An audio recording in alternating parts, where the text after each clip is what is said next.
ఓం నమ శివాయ శ్రీమాత్రే నమః. మిత్రులకి శ్రీభిలాషులకి అలాగే నన్ను ఇంతగా ఆదరిస్తున్న యూట్యూబ్ ప్రేక్షకులందరికీ కూడా పేరు పేరు ధన్యవాదాలు. మిత్రులరా, మీ అందరికీ పరాదేవత ఎల్లవెల్లలా మీతో ఉండి మీ మనోవాంఛ నెరవేర్చాలని మనస్ఫూర్తిగా కోరుకుంటున్నాను. ఈరోజు మనం సాయంత్రం అంటే ఆదివారం సాయంత్రం కార్తీక మాసం 6 నుండి 9 గంటల మధ్యలో ఈ నీటిని మీ ఇంట్లో చల్లండి. అద్భుతం చూస్తారు. ఈ ఉపాయం చేయడం వల్ల మీ ఇంటి నుండి దరిద్ర దేవత బయటికి వెళ్ళిపోతుంది. అదృష్ట ద్వారాలు తెరుచుకుంటాయి. లక్ష్మీ అమ్మవారు మీ ఇంట్లోకి ప్రవేశిస్తుంది. లక్ష్మీదేవి ఆకర్షింపబడుతుంది. ఇంటి లోపల ఏదైనా చెడు శక్తులు కానీ దుష్ట శక్తులు కానీ ఇలాంటివి ఉండి ఇబ్బంది పడుతూ ఉంటే బయటికి వెళ్ళిపోతాయి. ముఖ్యంగా ప్రయోగ బాధలు ఇలాంటివి అంటే చాలామంది తెలియదు ఏంటంటే, దారిని వెళ్తూ ఉంటారు, ఎవరో ఏదో ప్రయోగం చేస్తారు, ఆ ప్రయోగం ఎక్కడో రోడ్డు మీద వదిలేస్తారు. మనం తెలియక వెళ్తూ దాన్ని దాటుతాం. దానివల్ల ఆ బాధ ఏదైతే ఆ ప్రయోగానికి సంబంధించిన బాధ ఉంటుందో అది మనం వెంటాడుతుంది. అదృష్టం ఉన్నప్పటికీ కూడా కొంత సమయం మనం ఇబ్బంది పడుతూ ఉంటాం. అలా ఇబ్బంది పడుతున్న సమయంలో మన దగ్గర డబ్బు నిలబడదు, అంటే లక్ష్మి స్థిరంగా ఉండదు. ఈ ఉపాయం చేయడం వల్ల అలాంటి బాధలు తొలగిపోతాయి. అలాగే లక్ష్మీ అమ్మవారు స్థిరంగా ఉంటుంది. మీరు కోరుకున్న ప్రతి కోరిక నెరవేరే మార్గాల్ని మీరు తెలుసుకోగలుగుతారు. మీరు చేస్తున్న పనుల్లో ఏదైనా ఇబ్బందులు ఆటంకాలు వస్తూ ఉంటే అవి మెల్లమెల్లగా తొలగిపోతాయి. ముఖ్యంగా మీ ధన ద్వారాలు తెరుచుకుంటాయి. ఈ ఉపాయం చేయడం వల్ల మీ మీద కూడా అంటే మీ మనసుకు సంబంధించి నకారాత్మక శక్తి ఉన్న ఆ నకారాత్మక శక్తి కూడా తొలగిపోతుంది. ఇది మీ కుటుంబ సభ్యుల మీద ఉన్న తొలగిపోతుంది. ఈ ఉపాయం చాలా విశేషమైన శక్తి కలిగి ఉంటుంది. తేలికైంది, ఖర్చు లేనిది, కానీ ప్రయత్నపూర్వకంగా పరిపూర్ణమైన నమ్మక విశ్వాసంతో ప్రయత్నించండి. ఎందుకంటే మనం ప్రతి వీడియోలో చెప్తూ ఉంటాం, నమ్మకం లేనిది ఏది పనిచేయదని. మన శాస్త్రంలో పురాణాల్లో చాలా విశేషమైన వర్ణన ఉంది. మీరు నారాయణ అంటే 4 కోట్ల ఫలితం, అంటే 4 కోట్ల యజ్ఞాలు చేసిన ఫలితం వస్తుంది. నమశివాయ అంటే అనంత ఫలితం వస్తుంది. ఎవరైతే నిత్యం నేను చెప్తూ ఉంటాను, ఏది చేసినా కలిసి రావడం లేదు అంటే మీరు నిత్యం నామస్మరణ చేయండి అని చెప్తాను. కారణం ఏంటంటే దాని మించింది లేదు. అల్టిమేట్ మీకు ఏది కావాలన్నా వచ్చి తీరుతుంది. కానీ ఇక్కడ మనలో ఉండే నకారాత్మక శక్తి ఒక 5 విషయాలని ప్రేరేపిస్తుంది. అందులో మొదటిది ద్వేషం, రెండవది అసూయ, మూడవది పగ, నాలుగవది ఇంకన్నిటికంటే భయంకరం అనమాట. అంటే ఇది తనా మనా చూసుకోదు, మన స్వార్థం మనం చూసుకోవడం, అంటే ఇక దేని గురించి మనం ఆలోచించాం. ఐదవది అంతా నాకే కావాలని కోరుకోవడం. ఇలాంటి 5 లక్షణాలు ఉన్నప్పుడు ఏమవుతుందంటే నకారాత్మక శక్తి మన వదిలి వెళ్ళదు. మనం ఎన్ని పూజలు చేసినా, ఉపాయాలు చేసినా, వ్రతాలు చేసినా, నోములు నోచినా, యజ్ఞ యాగాదులు చేసినా కలిసి రాదు. అలాంటి సందర్భంలో నిత్యం కూడా నామస్మరణ, అది మీ ఇష్టదైవాన్ని కానీ కులదైవాన్ని కానీ ఎవరినైనా సరే మనసులో స్మరిస్తూ ఉన్నా మీరు ఆ సమస్య నుంచి బయటపడతారు. అదృష్టం మిమ్మల్ని వెతుక్కుంటూ వస్తుంది. ఈ ఉపాయాలు తేలిగ్గా ఉంటాయి. మీరు ప్రకృతిని ప్రేరేపిస్తారు. మీ చుట్టూ ఉన్న శక్తి మీకు సహాయం చేస్తుంది. నీటి ద్వారా ఈ ఉపాయం ఎటువంటి ఆటంకాలైనా తొలగిపోయి మీ ధన ద్వారాలు తెరుచుకోవడానికి ఈ ఉపాయం ఎలా చేయాలి, ఏ విధంగా చేయాలి చెప్తాను, చూపిస్తాను. ఆ విధంగా ప్రయత్నించండి. అలాగే మీకు ఈ వీడియో నచ్చినట్లయితే లైక్ చేయండి, ఛానల్ని సబ్స్క్రైబ్ చేసుకోండి, పక్కనే ఉన్న గంట సింబల్ని యాక్టివేట్ చేసుకోండి, 10 మంది మిత్రులకి షేర్ చేయండి. ఇవన్నీ కూడా చాలామంది తెలియదు ఏంటంటే, మీకు సమయం ఉన్నప్పుడు మన పురాణాలు చదవండి. తెలుగులో చాలా దొరుకుతాయి, ఆన్లైన్లో ఉంటాయి, పుస్తకాలు ఉంటాయి. మీరు ఓపిక చేసుకొని రోజుకొక పేజీ అని అంటే ఒక పేపర్ అంటే ఒక పారాగ్రాఫ్ అయినా సరే, ఒక పేజీ కాక ఒక పారాగ్రాఫ్ అయినా చదవండి. దానిలో ఉన్న విశేషమైన జ్ఞానం అంటే ఆధ్యాత్మికత కదా. అంటే మనం చాలామంది ఏమనుకుంటామంటే మనం దేవుడు భక్తి అనుకుంటాం. దానిలో నిగూఢమైన సనాతనమైన సైన్స్ దాగి ఉంది. మన జీవన విధానాన్ని మనం ఎలా చేస్తే చాలా తేలికగా మార్చుకోవచ్చు. ప్రయత్నం మనం ఎలా ఉంటుందంటే, ఈ ఉపాయాలన్నీ కూడా పదార్థము సమయం ఏంటంటే మ్యాథమెటికల్గా దానికి ఒక లెక్క ఉంటుంది. ఆ దాని ప్రకారం మాత్రమే పనిచేస్తూ ఉంటుంది. అదే పదార్థం మనతో పాటే ఉంటుంది, ఎప్పుడు మనం దాంతో పాటే ఉంటాం. కానీ మనకి ఆ సమయం వచ్చినప్పుడు మాత్రమే దాని యొక్క శక్తిని మనం పట్టుకోగలుగుతాం. మన పురాణాల్లో ఇలాంటి విషయాల గురించి చాలా అద్భుతమైన వర్ణన ఉంది. మంత్రం గురించి ఉంది, తంత్రం గురించి ఉంది, యంత్రం గురించి ఉంది. ఈ 3 మనకి చాలా చాలా గొప్ప మనకి అంటే ఎంత శక్తినిస్తాయంటే అది వర్ణించలేనంత అద్భుతమైన శక్తినిస్తాయి. నామమే అంత ఇస్తుంది. కరెక్ట్గా చేస్తే మనం ఇంకా ఎటువంటి లాభాన్ని పొందుతాం అది గుర్తుంచుకోండి. అందుకని మీ అందరికీ నేను రికమెండ్ చేసేది ఏంటంటే, మీరు ఎప్పుడైనా సరే మనకు ఉన్న పురాణాల్లో మీకు ఏదో ఒక పురాణాన్ని ఒక పేజీ అయినా ఒక పేరా అయినా సరే ప్రతిరోజు చదవండి.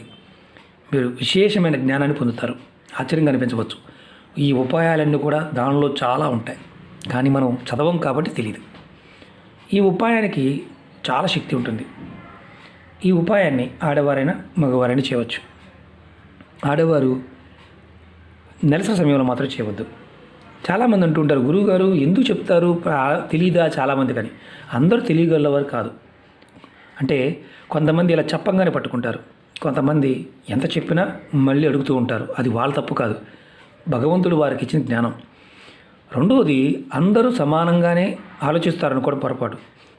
కొంతమందికి త్వరగా తెలుస్తుంది, కొంతమందికి నిదానంగా అర్థమవుతుంది. మనం అది అర్థం చేసుకోవాలి. ఈ ఉపాయం కూడా మనం చేస్తున్నాము అంటే విశ్వాసంతో చేయాలి. విశ్వాసం లేకపోతే అసలు పొరపాటును కూడా ప్రయత్నం చేయమాకండి. ముందుగా మీరు ఏం చేస్తారంటే, ఇది ఆదివారం సాయంత్రం 6 గంటల నుండి 9 గంటల మధ్యలో ఈ ఉపాయం చేయండి. ఇది మళ్ళీ ఇంకొక అనుమానం ఉంటుంది, నెలసరి ఉన్నప్పుడు చేయొద్దన్నారు కరెక్టే. ఇంట్లో నెలసరి ఉంటే చేయవచ్చు, ఉన్నవారు మాత్రం చేయకూడదు. మైల నియమావళి ఏమైనా ఉందా? ఏమీ లేదు. ఆహార నియమావళి ఏమీ లేదు. ఇది గుర్తుంచుకోండి. ఈ ఉపాయం చేయడానికి మీకు కావాల్సింది ఒక గ్లాసు నీళ్ళు. అది కాపర్ గ్లాస్ కావచ్చు, వెండిది కావచ్చు, ఇత్తడిది కావచ్చు, స్టీల్ గ్లాస్ కావచ్చు. గాజు మాత్రం వాడవద్దు. గాజు గ్లాస్ వాడవద్దు. వీటిల్లో ఏదైనా వాడండి. ఆ తర్వాత ఇలాంటి గులాబీ సెంటు దొరుకుతుంది. గులాబీ సెంటు తెచ్చుకోండి. ఇందులో కలర్ ఎర్రగా ఉంది, తెల్లగా ఉంది, ఇలాంటి అనుమానాలు కూడా ఉంటాయి. ఏ కలర్ అయినా పర్వాలేదు, అది గులాబీ సెంటు అయి ఉండాలి. సాయంత్రం 6 నుండి 9 గంటల మధ్యలో ఈ ఉపాయం చేయండి. స్నానం చేసిన తర్వాత మళ్ళీ స్నానం కూడా తలస్నానం చేయాల్సిన అవసరం లేదు. మీ పూజా గదిలో ఈ ఉపాయం చేయండి. దేవుడి ముందు మీరు ఏం చేస్తారంటే, ఆవు నీటితో కానీ లేదా కొబ్బరి నూనెతో కానీ దీపాన్ని వెలిగించండి. 3 తెల్లటి ఒత్తులు, ఇలాంటి తెల్లటి ఒత్తులు 3 ఒత్తులు తీసుకోండి. మీరు దీపం కుందిలో అయినా వెలిగించవచ్చు, లేదా ప్రమిదల్లో అయినా వెలిగించవచ్చు. ఎగ్జాంపుల్ ఇదిగోండి, ప్రమిద అనుకోండి. ఇలా 3 ఒత్తులు తీసుకోండి, విడివిడిగా వేయండి. ప్రమిదలైనా వెలిగించవచ్చు. వెలిగించండి, ముందు వెలిగించండి. వెలిగించి తర్వాత ఈ గ్లాసు నిండా నీళ్ళు తీసుకోండి. గ్లాసు నిండా నీళ్ళు తీసుకొని దానిలో 2 చుక్కలు గులాబీ సెంటు వేయండి. నేను చూపిస్తాను. మీకు అందుబాటులో గంగాజలం ఉంటే దీనిలో ఆ నీటిలో కొద్దిగా గంగాజలం కలపండి. కొద్దిగా, ఎక్కువ కూడా అవసరం లేదు. తర్వాత 2 చుక్కలు, 2 చుక్కలు గులాబీ సెంటు వేయండి. నేను చూపిస్తాను.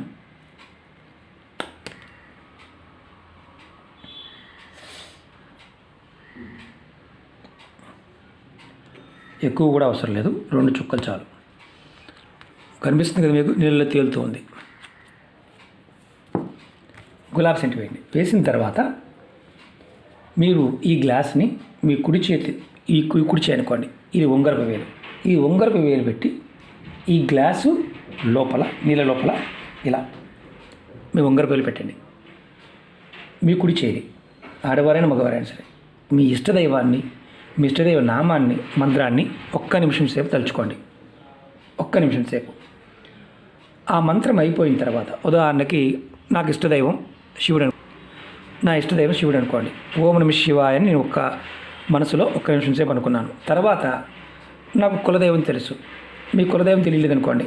మీ కులదైవం తెలియకపోయినా మీరు మీ ఇష్టదైవాన్ని తలుచుకోండి. మరొక నిమిషం సేపు మీ కులదైవాన్ని మనసు తలుచుకోండి. మంత్రజపం అయిపోయిన తర్వాత, ఈ మంత్రజపం చేస్తున్నంతసేపు మీ ఉంగరపు వేలు ఇలా నీళ్ళలోనే ఉండాలి. మంత్రజపం అయిపోయిన తర్వాత మీ మనసులో ఉన్న కోరికలు చెప్పుకోండి. వేలు తీయకూడదు, వేలు అలాగే ఉంచండి. తర్వాత మంత్రజపం అయిపోయింది, మీ కోరికలు చెప్పుకున్నారు. గ్లాసు నుండి ఈ వేలుని తీసేయండి. ఇప్పుడు ఈ గ్లాస్ని దేవుడి ముందు పెట్టి సాంబ్రాణి ధూపం చూపించండి. అంటే సాంబ్రాణి పుల్లలతో అయినా ధూపం చూపించవచ్చు. తర్వాత ధూపం చూపించిన తర్వాత ఈ గ్లాసులో ఉన్న నీటిని ముందుగా మీ ఇంటి మెయిన్ దర్వాజా నుండి మొదలుపెట్టండి. బయట మీరు గేట్ ఉంటుంది కదా, గేట్ దగ్గర మొదలుపెట్టండి. మొత్తం చిలకరించుకుంటూ రండి. ఇలా చిలకరించుకుంటూ రండి. ఆకు పెట్టాలా, ఆకుతో చిలకరించాలా, లేకపోతే ఇంకా ఈ చేతితో చిలకరించి పర్వాలేదు, ఇబ్బంది ఏం లేదు. చిలకరించుకుంటూ రండి. మీ ఇంట్లో ఉన్న అన్ని గదులు చిలకరించండి. తర్వాత మీ మీద మీరు ఆ సమయంలో మీ కుటుంబ సభ్యులు ఎంతమంది మీకు అందుబాటులో ఉంటే అంతమంది మీద నీటిని చిలకరించండి. అంతమంది మీద. ఆ తర్వాత మీ మీద మీరు కూడా ఆ నీటిని చిలకరించుకోండి. దీంట్లో కొన్ని నీళ్ళు మిగిలిపోతాయి. ఏదైతే గ్లాసులో నీళ్ళు మిగిలాయో వాటిని మీరు మళ్ళీ ఎక్కడైతే మీరు పూజ చేశారో అక్కడ పెట్టి ఉంచండి మిగతా నీటిని.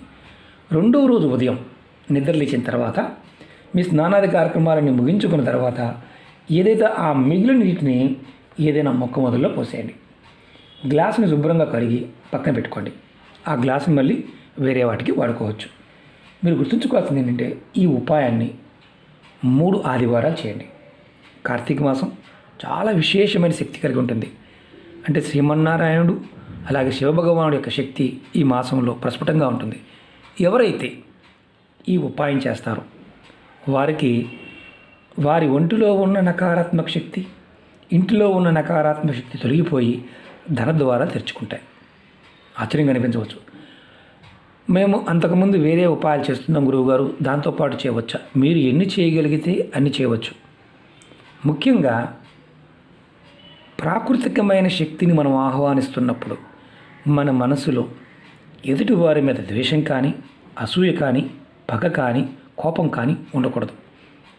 మీరు ఇవి కలిగి ఉండి చేస్తే ఫలితాలు రావు. కారణం ఏంటంటే అవతలవాడి గడి నేను బాగా ఉండాలి, అవతలవాడి గడి నేను బాగా సంపాదించాలి కాదు. ముందు మీకు మీ ధన ద్వారాలు తెరుచుకుంటే, మీ మనసు మీకు అనుకూలంగా మారితే ప్రపంచంలో మీకు సాధించలేదంటూ ఏది ఉండదు. డబ్బు పాయింట్ ఆఫ్ వ్యూ చాలామంది అంటుంటారు, గురువుగారు మాకు డబ్బు పాయింట్ ఆఫ్ వ్యూలో ఎన్ని చేసిన రావడం లేదు. ఎక్కడ లోపం చేస్తున్నారో చెక్ చేసుకోండి. ఆ లోపాన్ని సరిచేయండి. చాలా చిన్న చిన్న లోపాలు ఉంటాయి. అది సరిచేస్తే ఖచ్చితంగా మీరు అనుకున్నది సాధించగలుగుతారు. ఈ ఉపాయం చిన్నది, చాలా తేలికైంది, కానీ మీకు ఇంతగా నేను ఎక్స్ప్లెయిన్ చేయడం గల కారణం ఏంటంటే మనం ఎందుకు చేస్తున్నామో, ఎటువంటి ఫలితాలు కలుగుతాయో అంటే ఆ విషయం తెలుసుకొని చేయటం వల్ల త్వరగా ఫలితాన్ని పొందుతాం. ఓకే మిత్రులారా, అలాగే మీకు ఈ వీడియో నచ్చినట్లయితే లైక్ చేయండి, ఛానల్ని సబ్స్క్రైబ్ చేసుకోండి, పక్కనే ఉన్న గంట సింబల్ని యాక్టివేట్ చేసుకోండి, 10 మంది మిత్రులకి షేర్ చేయండి. ఎవరికైనా సరే ఇబ్బందికరంగాను, బోరుగాను, సోదిగాను అనిపించింది అనుకోండి, పొరపాటును కూడా చూడమాకండి. కారణం ఏంటంటే మీ మానసిక స్థితి మారినంత వరకు నా ఉపాయాలు మీకు అంతగా ఫలితాన్ని ఇవ్వవు. అందుకే చెప్తూ ఉంటాను, నమ్మి చేయండి, నమ్మకం లేకపోతే పొరపాటును కూడా చూడవద్దు అని. ఓకే మిత్రులారా, ఓం నమః శివాయ, శ్రీమాత్రే నమః.